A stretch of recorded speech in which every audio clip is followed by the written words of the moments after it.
What's going on, everybody? Welcome to Delay a Game. I'm your host, Matt Mills.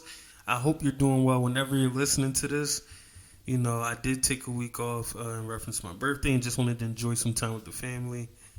But now that we're back to it, we got a lot to cover. We're like 3 weeks in, going into week 4. So I figured before we get into week 4, next episode, once week 4 concludes, we should go over week 2 and 3 because I'm going to be honest, a lot has been going on. Before we go any further, I want to thank you for listening. I want to thank you for your support. I want to thank you for checking this out.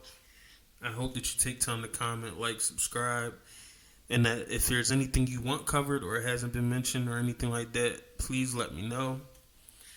Before we go any further, I do want to mention one of the sponsors is Amazon. And I'm going to tell you now, if you don't have an Amazon Prime membership, you need to sign up. Use the link below in the comments. You can get a month free trial and check it out. No purchase necessary. Just make sure you use the link below for Amazon Prime or even Prime Video, because this year Thursday Night Football is only on Prime Video. So if you don't have Prime Video, you're missing out on some pretty good games. And I don't want you to do that. I don't want you to miss out. So make sure you go down to the link below and you sign up. Even if it's just for a month, just to get a taste of watching the games, just so you can stay current on what's going on in sports. So today we're going to have a few quick hits, and we're going to talk about a few things in reference to what I've noticed building on from week 1 into 2 and 3. Before we get too far into it, just to touch on a few quick hits, I think personally the Broncos are in trouble. Russell Wilson has not been doing well, and trust me, he's on my fantasy team. I know he's not doing too well. Javonte Williams is doing pretty good. The receivers are looking pretty good, but Russell Wilson and the head coach don't look like they're clicking yet. Now, granted, he just got there. Maybe they need some time, but from my opinion, from what I have been seeing, it's not working. So I hope they are able to pull it together. Next, I wanted to mention the Giants. They were undefeated. They did lose to the Cowboys, which we'll talk about later on Monday night. I will give the Giants credit. I do think they're still pretty good. Daniel Jones, as much heat and hate he's been getting, he did look okay. I will say they do need to do something about that offensive line, because Daniel Jones was running for his life most of the game. And for as much as it's fun to blame things on him and talk about how he's not good, that wasn't his fault. So in my opinion, given how bad things looked, they need to invest some money in the offensive line, even if they don't feel like Daniel Jones is the guy for them. And that's fine for them to have that opinion. But that O-line's bad. Embarrassingly bad. It's not good at all. So that was one of the big glaring things I see. Kenny Golladay is a big waste of money, but I will give the Giants credit for being feisty. They're fighting. The defense is pretty good. For you to get the most out of Daniel Jones, you need a better O-line. He showed me he could be pretty good in flashes, but you have a bad O-line. You have a bad offensive line. The Packers are going to be the Packers. They did come out with a victory. Some want to overhype it. Some want to be super impressed. I thought they looked okay. They don't look great to me.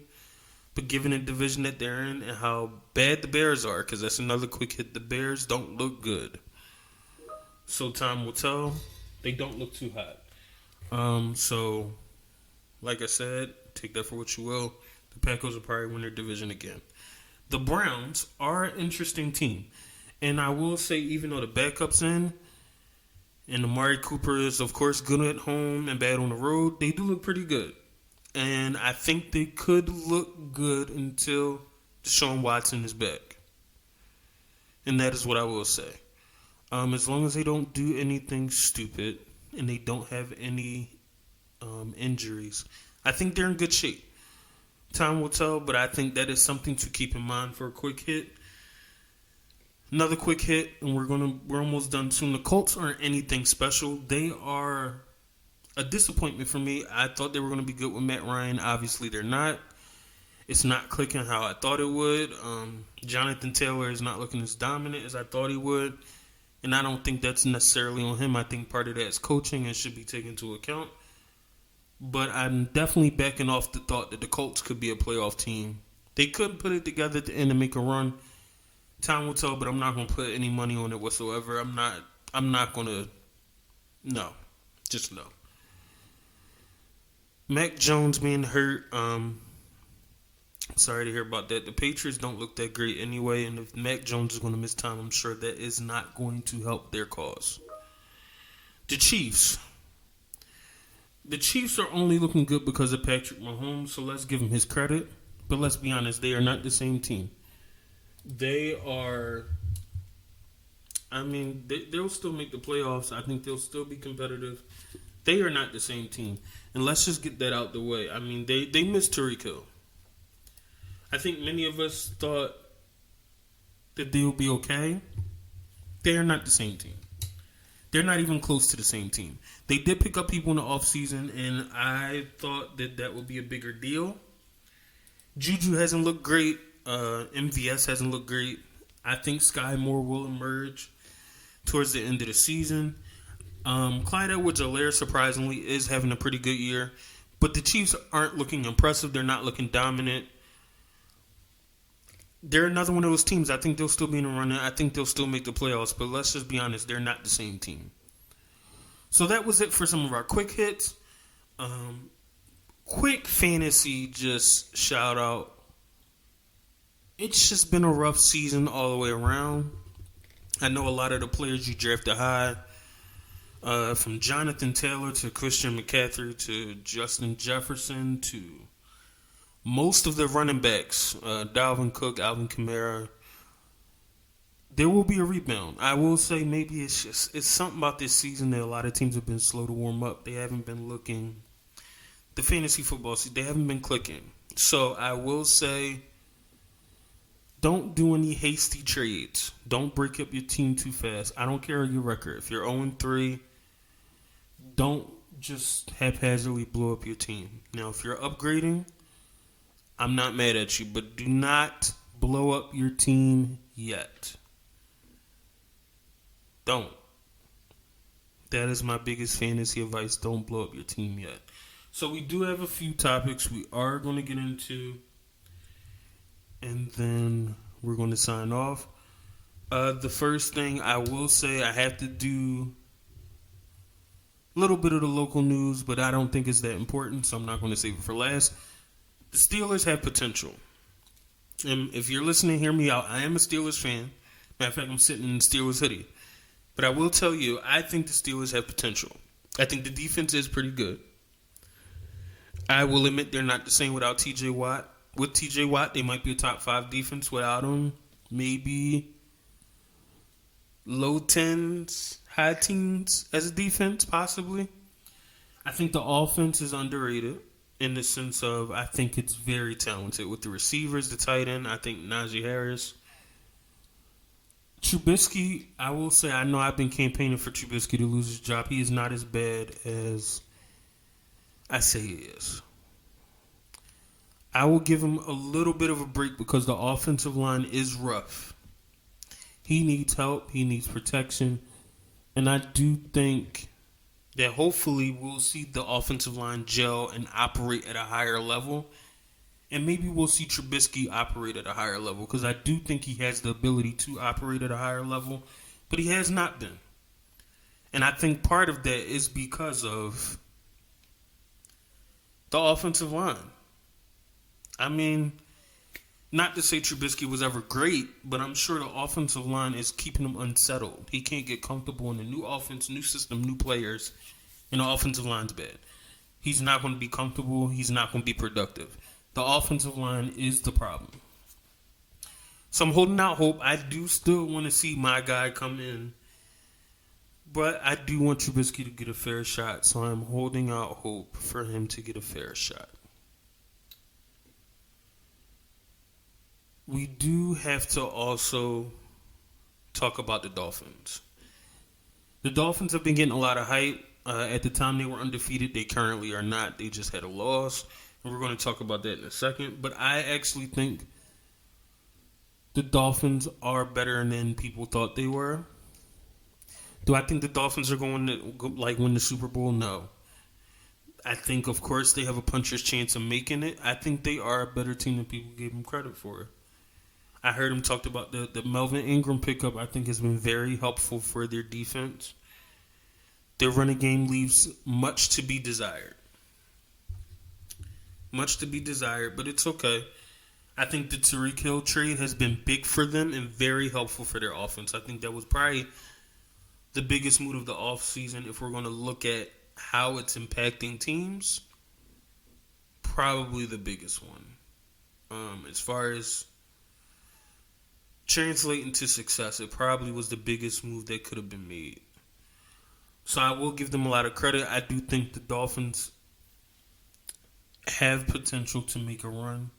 And I'll have to look at their schedule more to determine that further, but I do think they have a shot. Now, before we leave the Dolphins, I do have to mention Tua.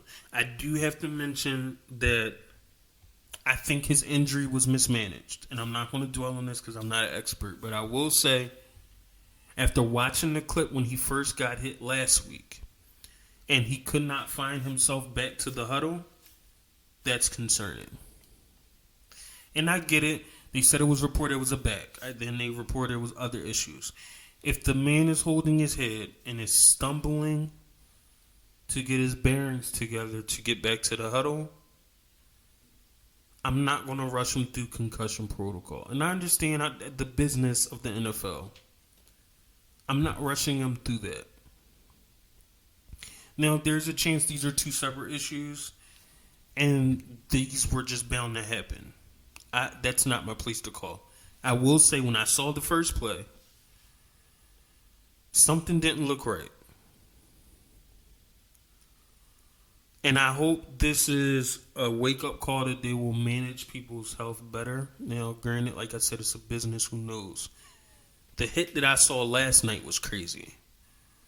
I've never seen a man's hands constrict in that way. And it was scary to see. I'm glad that he's okay. I challenge and I hope that he has people in his life that will make sure he's doing okay. And the reason I say that is because there's no guarantee the team is going to look out for his best interests. We don't know. I hope he doesn't. I hope he puts his pride aside and takes time to just make sure he's okay. And I understand, you want to do it for your team. You want to do it for yourself. This is what you worked for. But you also have to value your health and make sure you're okay. So that's all I'm going to say about that. Another big topic I wanted to address. The Bills are still dominant. Now, granted, I understand that they lost to the Dolphins. I get it.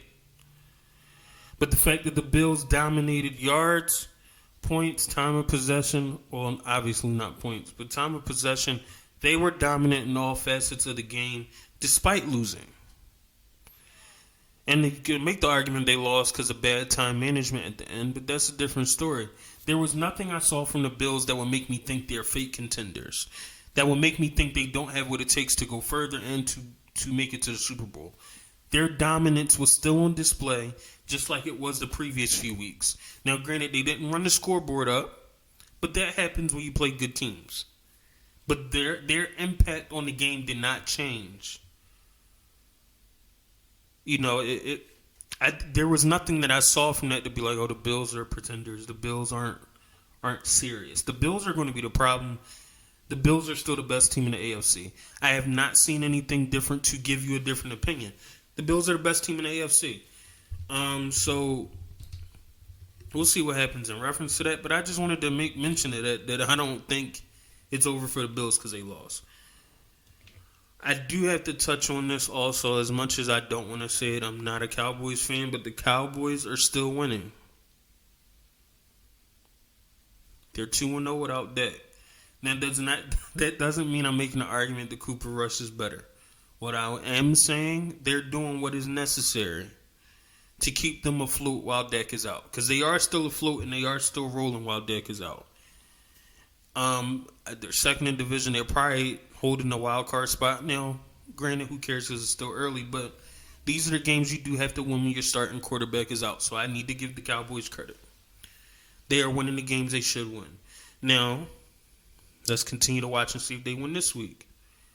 I will say that the offense operates well with Cooper Rush in. Now, part of that could be the fact that Cooper Rush don't have any pressure. He's not making the millions of dollars Dak is making. He doesn't have the same level of expectation to perform, so maybe that's part of it. Maybe he has the luxury to just go out and play as best as he can and go about his business. So that could be part of it. I don't know. But I do think the offense looks better to some extent when he's in. Now, hopefully we get to see a refreshed Dak. Dak that is ready to play. Dak that is taking command of the offense and has it clicking on all cylinders. Because that's the Dak that's going to make the difference. And last but not least, I had to save this for last. My hometown Philadelphia Eagles are flying high. I mean, they are winning games in a dominant fashion. They're handling business. I mean, even when Washington was coming in town and they were saying, Washington was on a roll. Carson Wentz was on a roll. He's not playing elite, but he's playing good quarterback play to some extent. They're winning games.